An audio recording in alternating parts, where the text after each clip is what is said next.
Bueno, de verdad muchas gracias por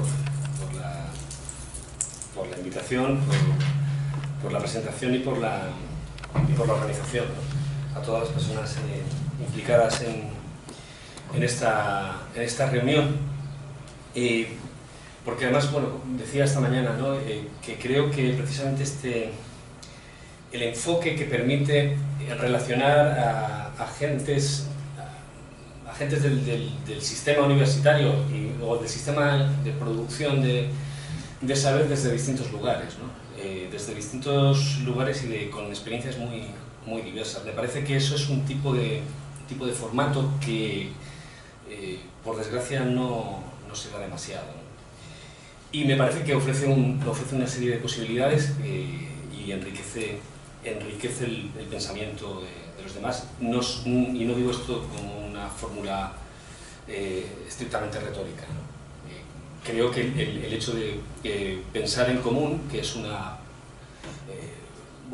especie de imperativo o de deber que nos ponemos, si no se ve acompañado de prácticas institucionales concretas que posibiliten eso, lo único que puede ser común es la aspiración a que alguien alguna vez nos escuche, pero realmente es muy difícil que de ahí pueda salir algo más. Creo que digo esto también porque me parece importante señalar, antes de empezar, desde dónde hablamos y para qué hablamos. Titulo la charla la vocación como problema, reflexiones sobre el intelectual plebeyo. Y estaba diciendo hace un momento la cuestión de las prácticas, cómo también hay que introducir determinado tipo de prácticas en las instituciones y tratar de forzar el cambio de según qué lógicas, ¿no? Y esto lo hemos estado hablando durante estos días. Obviamente mi posición no es neutral, ni pretende serlo en absoluto. Yo ahora mismo estoy fuera de la universidad, en cierto sentido por voluntad propia, solo en cierto sentido, porque a mí me hubiera gustado que las cosas hubieran sido de otro modo, pero me parece muy importante la manera en que uno puede estar fuera o se relaciona desde fuera con el adentro. Es decir, no confundir, esto me parece decisivo, no confundir la suerte individual de uno, no hacer de la propia experiencia biográfica categoría, ¿no? El hecho de que individualmente a uno le vaya mejor o peor no dice gran cosa acerca del sistema al que uno aspiraba a pertenecer o al que ha dejado de pertenecer. Creo que esto es muy necesario señalarlo, porque normalmente nos enfrentamos a dos peligros típicos. En la medida en que a un sujeto las cosas le van razonablemente bien, hay cierta tendencia, acomodaticia en muchos casos, a una más o menos automática o muy próxima sacralización del lugar al que ha conseguido acceder. Es decir, se acabaron de pronto los problemas en la medida en que yo he conseguido entrar. A su vez, cuando uno no puede entrar, es muy tentador demonizar a la institución a la que no ha conseguido entrar. Al fin y al cabo no me merecían, ¿no? Entonces creo que me parece muy importante, en un momento en el que la cantidad de excluidos del sistema es tan numerosa y creciente, creo que es muy importante que hacemos los excluidos, los que estamos fuera, o los que no excluidos pasivamente, a lo mejor los que nos hemos ido, lo que sea. Pero ¿qué hacemos? ¿Cómo nos relacionamos con la gente que está dentro? ¿Y cómo nos relacionamos con la institución? Con una institución a la que creo que debemos defender, aun estando fuera. Entre otras cosas porque hay gente dentro que está haciendo una labor y una tarea que es socialmente productiva e importante e imprescindible, y que además no lo tienen fácil. Entonces me parece que por eso decía que lo de la organización, el modo de organización no era una cuestión retórica, es que creo firmemente en eso. Creo que es muy importante cuando, de una manera completamente propagandística, se suele hablar de las relaciones entre universidad y sociedad. Bueno, no, vamos a hacer cosas concretas en ese sentido. Ayer, por ejemplo, el hecho de que hubiera profesores de instituto participando en absoluto pie de igualdad, ¿no? Creo que eso me parece, creo que eso es fundamental. Porque, al fin y al cabo, si algo estamos viendo estos días, es que el malestar es un fenómeno generalizado. El malestar y la precariedad producen, el malestar generalizado y la precariedad produce efectos que afectan a todos, no solamente a aquellos sujetos que viven la precariedad en primera persona o en una traducción más identificable en contratos o en condiciones laborales de retribución y demás. Que no digo que no sean importantes, son fundamentales, pero no se agota el problema de la precarización, no ya tanto de la precariedad, sino de la precarización de la universidad y la precarización de la vida en general, no se agota en la cuestión laboral. De hecho, las expresiones de malestar relativas al modo en que funciona no solamente la sociedad en general, sino la universidad en particular, son perfectamente transversales a todo tipo de experiencias y a todo tipo de sujetos. Da lo mismo en ese sentido, contarán obviamente con diferencias puntuales a partir de grados de responsabilidad y de exposición y una amalgama de temores que puntualmente pueden diferir y de hecho difieren, pero sin embargo hay muchos elementos que son comunes. Y la frustración indudablemente es uno de ellos. Y la distancia abisal entre la idea normativa de cómo uno cree que debería ser la institución en la que uno trabaja o a la que uno se quiere vincular y aquello que está viendo cada día o en lo que se ve forzado incluso a participar, eso me parece que es algo que no distingue de jerarquías. Para mí, en este sentido, se trataría el reto, por decirlo con esa expresión, sería cómo convertimos lo que es algo común, que es el malestar, cómo de ahí puede salir algo compartido, cómo puede salir de ahí una reflexión compartida y un proyecto compartido, y un proyecto en el que se sienten involucrados todos los agentes del sistema, o la mayor parte de agentes del sistema, independientemente de cuál sea su posición relativa en él. Eso es lo que trato de desarrollar con la idea de intelectual plebeyo. Esto de intelectual plebeyo, bueno, por contextualizarlo, es algo de lo que hablo en esta reflexión que voy a plantear aquí. Es una continuación de este ensayo de crítica de la razón precaria, la vida intelectual ante la obligación de lo extraordinario. Continuando sobre esos temas, finalizo ese ensayo con la categoría de intelectual plebeyo, tratando de que sea un puente para continuar después, ¿no? Y hay algo que he visto esto lleva 3 meses o 4 en la calle, ¿no? Y algo que me ha llamado la atención, que en cierto modo sospechaba que podía ser así, pero en algunos casos me ha impresionado. A la hora de presentar y discutir el libro, me ha llamado muchísimo la atención que personas que son catedráticas de universidad se identifiquen con lo que ahí se está contando.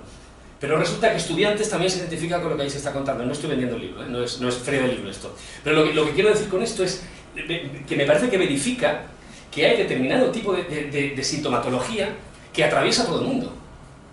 Y que no tiene nada que ver con cuánto ganas al mes, ni si tu contrato es estable y cuánto tiempo llevas aquí. Y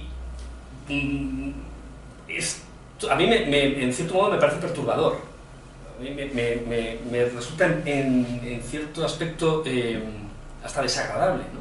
Desagradable porque entonces ves que efectivamente el mal está absolutamente extendido, ¿no? No es una cuestión, no hay, la sensación entonces es que no hay salvación, no es que tengas un golpe de suerte y se solucione, ¿no? Y creo que entonces me parece que la cuestión de la vocación me parece algo decisivo aquí. La vocación entendida, ahora lo desarrollaré, la vocación entendida como algo distinto, como algo que realmente nos puede importar. Es decir, creo que a lo que nos enfrentamos es a la necesidad también de ser capaces de explicar por qué nuestro malestar importa, por qué es socialmente relevante. Porque de lo contrario, porque no puede convertirse exclusivamente en un malestar privado. Porque si es simplemente un malestar privado o una yuxtaposición o una coincidencia temporal, espacio-temporal de malestares privados, pues realmente tampoco tenemos, bueno, lo lamentaremos y a lo mejor la forma de encarar eso es que nos vayamos todos a recibir terapia o nos busquemos un coach o cosas de ese estilo, ¿no? A ver si así se nos pasa. Pero la vocación en este sentido me parece que es decisiva porque, y ahora lo desarrollo, porque una comprensión, una declinación, creo que muy característica del tiempo presente del problema de la vocación es que la vocación tiene que ver con hacer lo que a mí me gusta. Que la vocación es problemática en la medida en que no me puedo dedicar a aquello que a mí me gusta, o que me gustaría, o aquello que quiero. Yo quiero ser escritor, o quiero ser futbolista, o quiero ser pianista, pero no puedo. Tengo vocación de eso y no puedo. Bueno, sí, eso no puede ser, eso no es un problema socialmente relevante, desde mi punto de vista. El problema tuyo, pues haber querido otra cosa. Quiero decir, que yo también quería ser jugador de Madrid y no puedo, no me dejan jugar, porque no podemos jugar todos tampoco. Quiero decir, el problema socialmente relevante es que determinado tipo de actividades sociales no puedan ser ejercidas en condiciones de igualdad o en condiciones de justicia. Que determinado tipo de actividades sociales queden relegadas a la categoría de lujo. Eso es un problema social. Y que además las personas que eventualmente tengan el impulso o sientan la llamada de dedicar sus esfuerzos, su inteligencia, sus capacidades a esas actividades, ese impulso se convierta en un lastre y en una oportunidad para ser explotados. Que eso se traduzca en vulnerabilidad, en mayor vulnerabilidad. Eso creo que eso me parece que es el problema socialmente relevante. No el hecho de que uno no se pueda dedicar a aquello que le gustaría. La vida tiene límites y hay un principio de realidad que no podemos sobrepasar. Pues claro que no, que hay muchas cosas que nos gustarían y no pueden ser, pero... y creo que la respuesta, que verlo de una forma u otra, determina que las respuestas individuales vayan en una dirección o vayan en otra. Porque si yo reivindico y planteo como un drama el hecho de que no puedo dedicarme a aquello que me gusta y para aquello de lo que estudié, así genéricamente, el problema se resolverá el día que yo consiga dedicarme a eso. Ya deja de ser un problema, para mí deja de ser un problema en el momento que yo ya he conseguido que me paguen por hacer aquello que a mí además me gusta.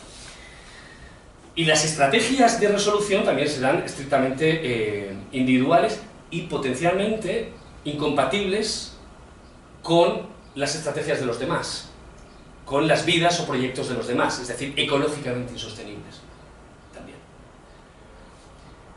Entonces, para desarrollar esto, que acabaría, si da tiempo, con algunas reflexiones en torno a por dónde creo que puede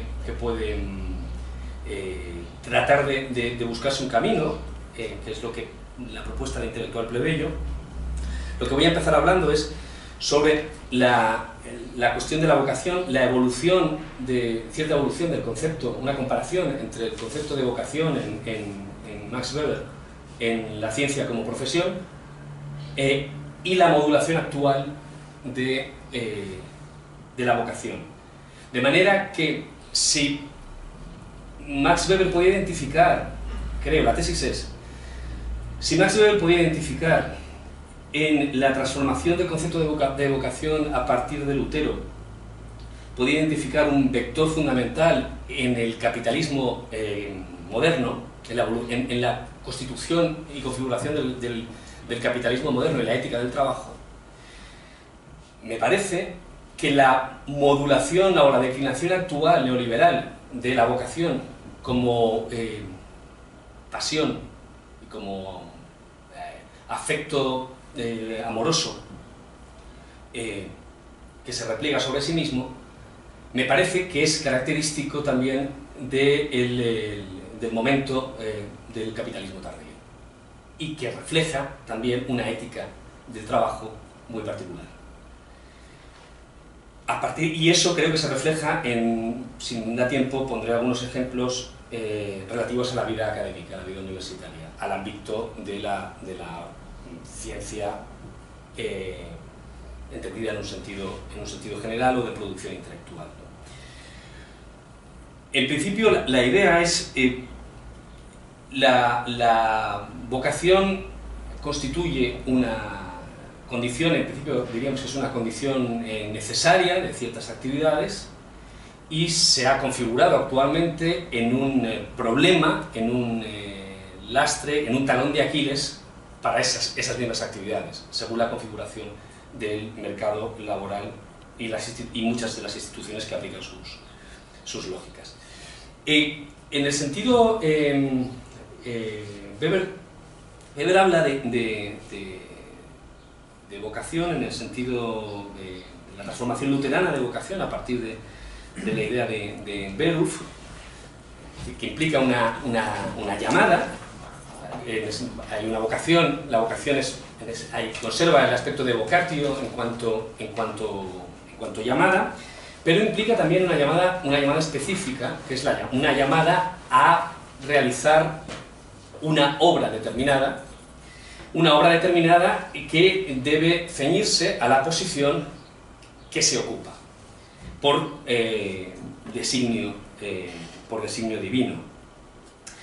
De esta manera, la llamada tiene un componente espiritual, pero hay una conexión también material. Hay una conexión con la producción material. Esto implica una dimensión moral del trabajo, en la medida también que es observable por el resto de la sociedad, que puede identificar mi vocación, mi carácter de buen cristiano, mi condición de buen cristiano o mal cristiano, en función de cómo yo esté cumpliendo con mi vocación, con esa llamada. Eso, independientemente de... O sea, simplemente lo describo. Esto podría... evidentemente todo tiene sus inconvenientes, pero a lo que voy es que hay un correlato, hay una dependencia respecto a una instancia externa. Esto es lo que me parece relevante de este concepto de vocación. La vocación tiene que ver con algo que está referido a algo exterior, sea Dios, sea la comunidad, sea el Estado, pero hay algo exterior, hay una instancia exterior. En la tradición latina, profesión proviene de la idea de profesio, que es compromiso también. Es un compromiso público, una profesión implica un compromiso público. La idea de compromiso de profesión y de compromiso público obviamente tiene también unos componentes de carácter moral, y además es observable. Y de hecho esta categoría especial de compromiso, que son compromisos profesionales, las profesiones son labores que tienen una significación social especial. Por eso las profesiones genuinamente se distinguen por sus por ejemplo, por su ceremonial, el hecho de la promesa. Por eso por la vestimenta, por el hecho de uniformes especiales. Por eso, profesión en sentido estricto, son las profesiones togadas, son las profesiones médicas, son los soldados. Entonces, es la protección espiritual, la protección del saber, la protección y la protección física y corporal del cuerpo, de la comunidad, de los miembros de la comunidad. De ahí que todavía, procediendo, o sea, como una herencia de todo eso, existan todavía ceremonias como el juramento hipocrático, como el juramento constitucional, como el juramento de bandera, etc.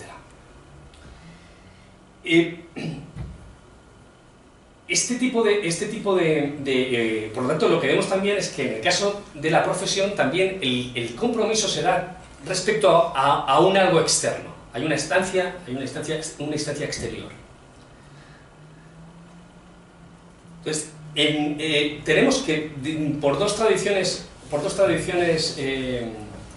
distintas, que son en algunos momentos coincidentes, tenemos que la vocación, de una manera u otra, y de ahí la vocación profesional, responden a que uno siente una llamada, pero esa llamada se tiene que verificar con respecto a un conjunto, a un algo externo que puede ser el conjunto social, que también lo está mirando. Implica una serie de obligaciones, implica una virtud, por tanto. Uno puede ser juzgado profesionalmente, y de ahí también la obligación moral de trabajar bien. Hay una virtud moral del trabajo bien hecho, y una idea de reconocimiento del trabajo bien hecho. De manera, insisto, esa unión entre el sentido espiritual y material de la tarea concreta.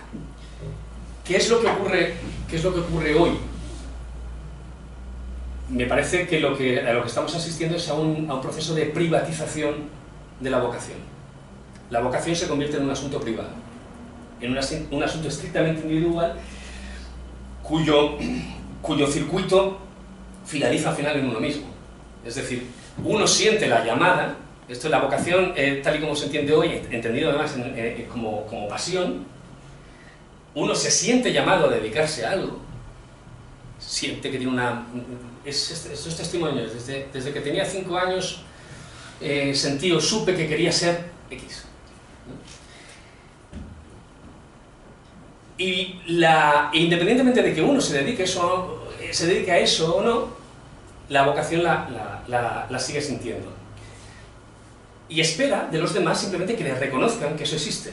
O sea, lo que yo espero de los demás, de la sociedad, es que reconozcan mi vocación. Pero no mi vocación en el hecho del cumplimiento de la vocación. No en la obra, no en el acto de la vocación, sino en la expresión de esa vocación.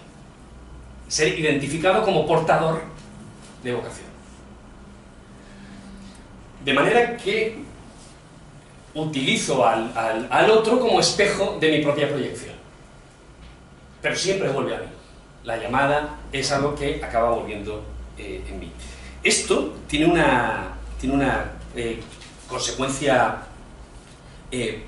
también fundamental, de la que se está hablando, de alguna manera se está hablando también estos días. Es la necesidad de proyección, la necesidad de proyectarse, la necesidad de proyectar una imagen determinada.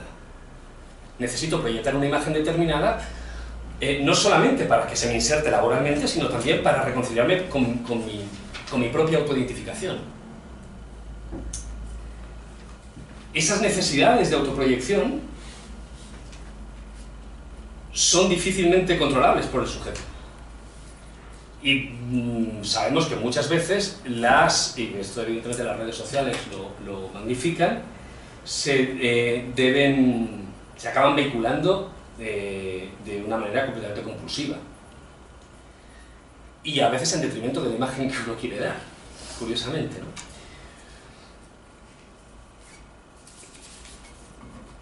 Si vemos en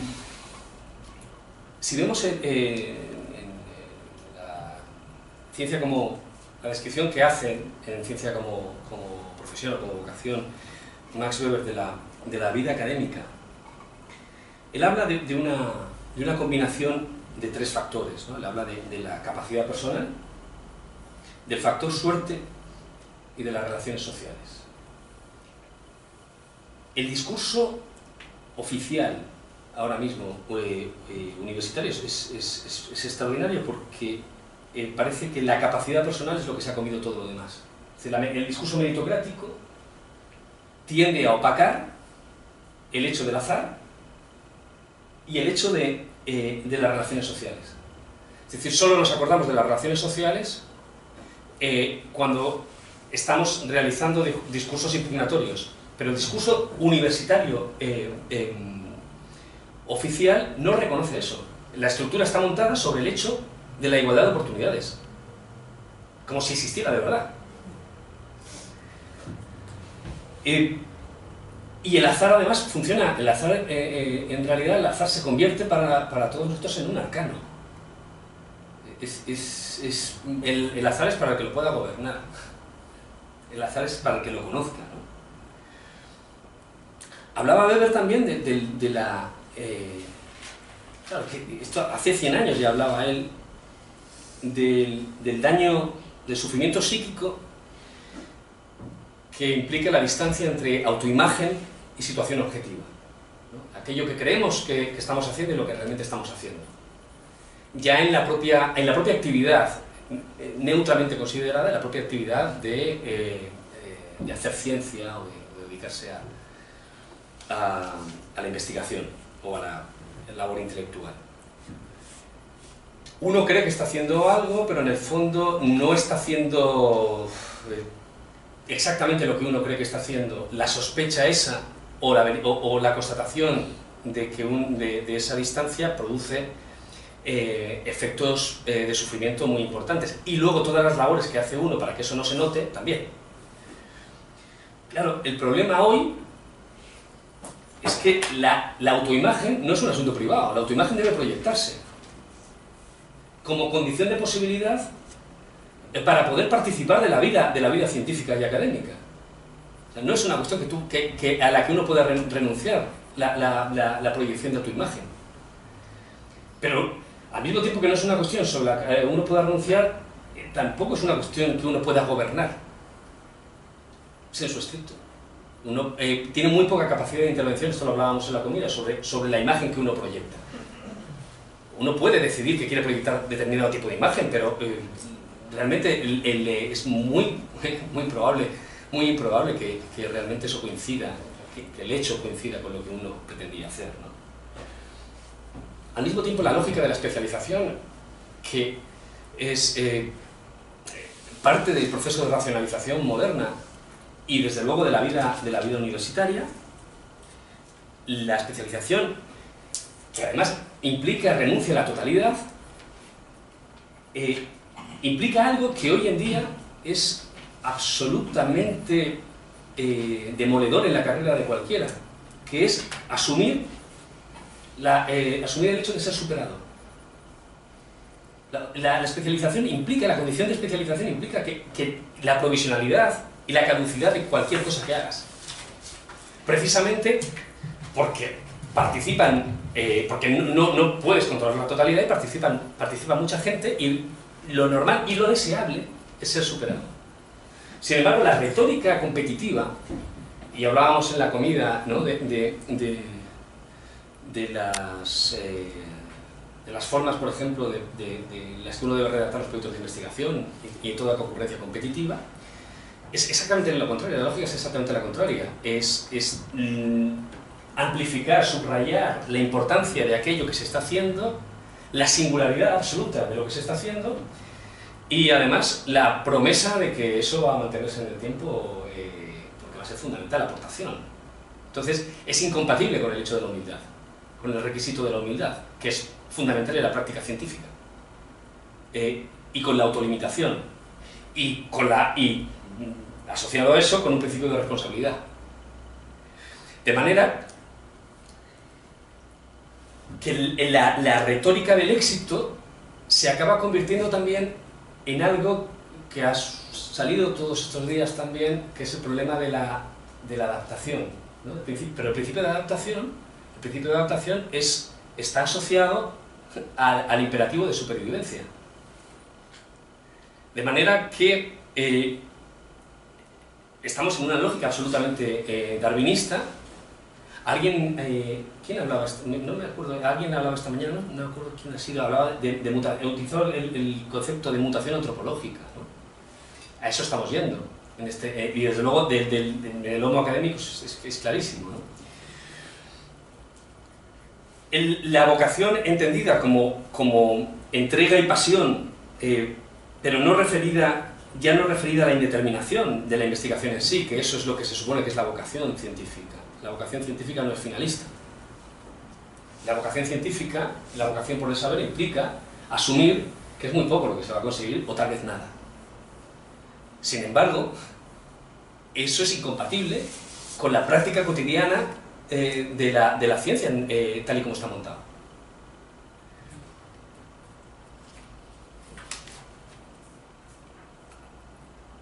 La idea de inspiración como deudora del trabajo, presente en Weber también, que además implica una ética del trabajo.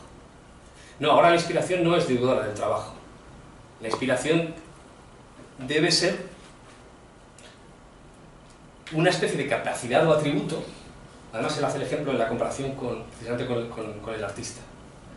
Ha de ser una especie de capacidad o atributo de singularidad que tiene el individuo, que de alguna manera le va a permitir poder trabajar. Es una condición, el carácter inspirado es una condición para poder trabajar. Y no solamente eso, si uno ve las descripciones también de características laborales para ser contratado, y es una palabra que se está traduciendo ahora cada vez más al español, también se escucha mucho, el ser inspiracional. O sea, ya no vale con ser tú inspirado, tú además tienes que promover que los demás también lo sean.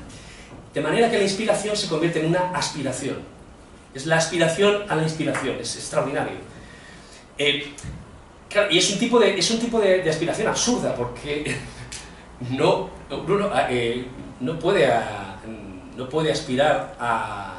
se puede aspirar a la genialidad. Esto por definición, ¿no? Evidentemente esto implica la renuncia a cualquier tipo de ascetismo, cualquier tipo de autolimitación, va asociado a una idea de expansión mercantil y de crecimiento constante. No solamente hay que producir, sino además hay que ser capaces de colocar el producto que uno ha elaborado en cada vez más campos de influencia. A eso le llaman impacto, creo. Esto implica un tipo de racionalización que es absolutamente contraria al principio de racionalización, me parece, al principio de racionalización que tenía la ciencia en la lectura de la modernidad hecha por Weber, ¿no? Es un tipo de racionalización que anula o cuestiona de una manera o pone en crisis, por ejemplo, la pluralidad de valores, porque queda reducido, hay una reducción al valor mercantil, al valor como mercancía de aquello que haces.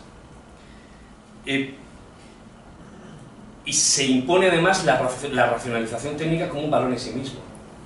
De ahí también esa afinidad con el solucionismo, esa afinidad también con el corto plazo, que al final pueda ser efectivamente incluido en el circuito de la mercancía. Evidentemente esto implica la crisis también de la pregunta por el sentido, porque no es necesario que te preguntes por el sentido, lo que tienes que hacer es seguir.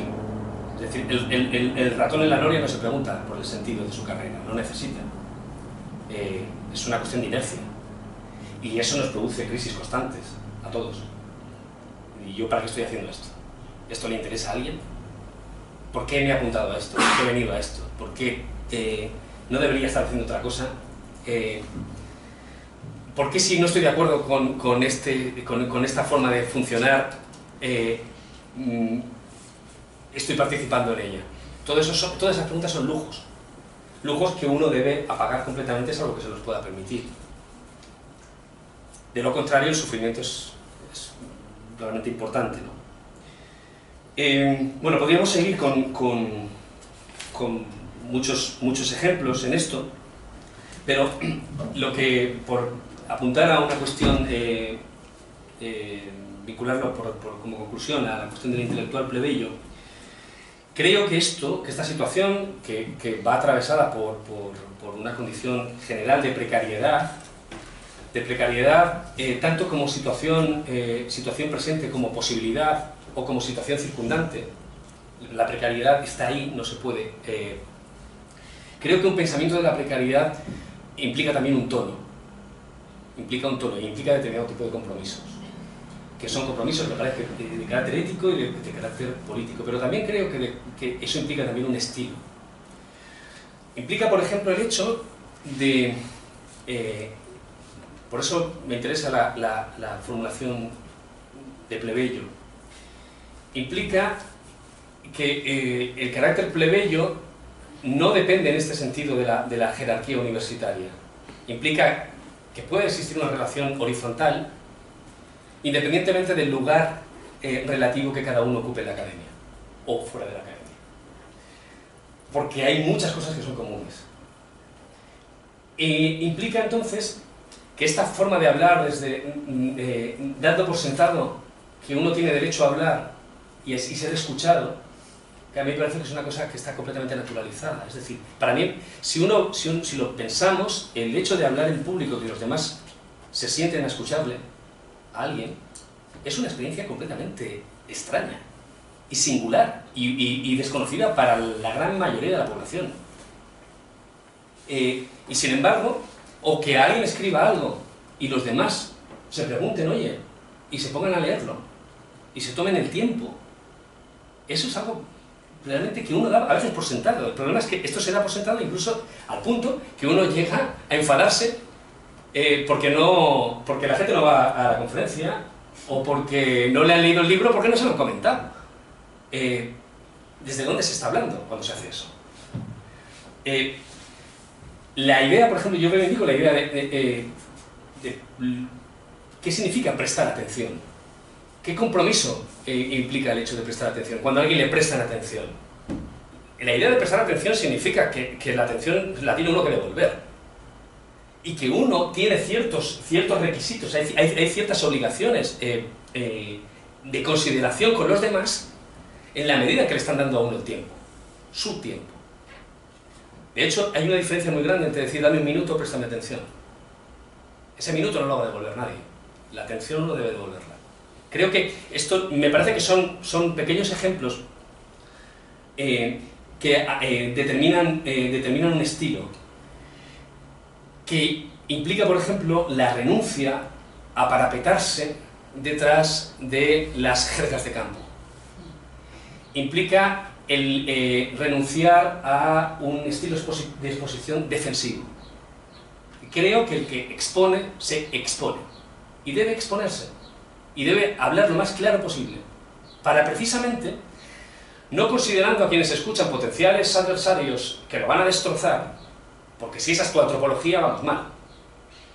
Sino precisamente porque no estás completamente seguro de aquello que estás diciendo y eres consciente de tus límites, necesitas que los demás te entiendan para que puedan completar lo que tú no puedes decir o no sabes decir, o en un momento dado, ojalá prolongar aquello bueno que puedas haber dicho.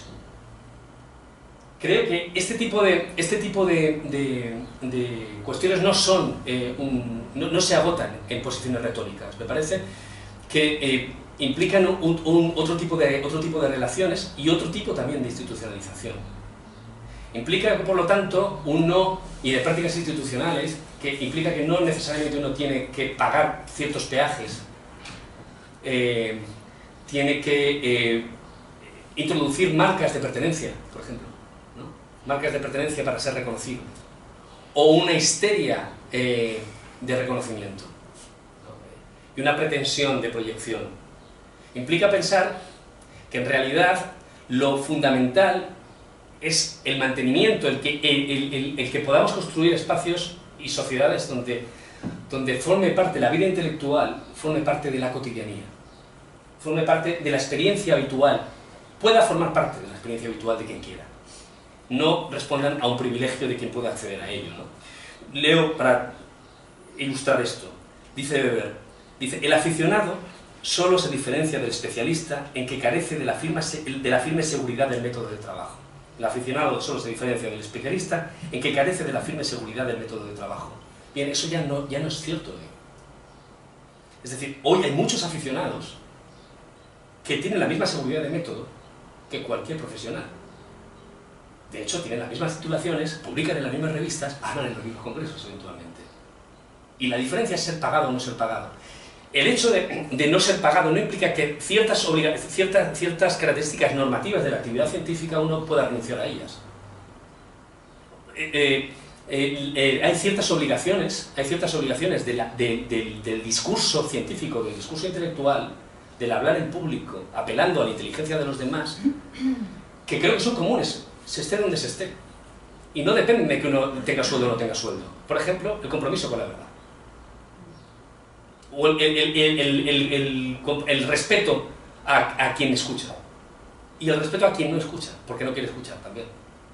Entonces, me parece que en el fondo, ya lo dejo aquí, la idea sería, habida cuenta que la situación de malestar es...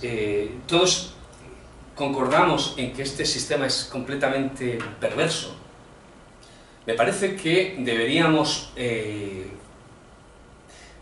arbitrar o buscar medidas y formas de funcionar y formas también de institucionalizar esas prácticas que permitan, de la misma manera que ciertas prácticas institucionales nos están barbarizando, tratar de trazar el camino inverso, que ciertas prácticas institucionales puedan recuperar cierto sentido de la virtud.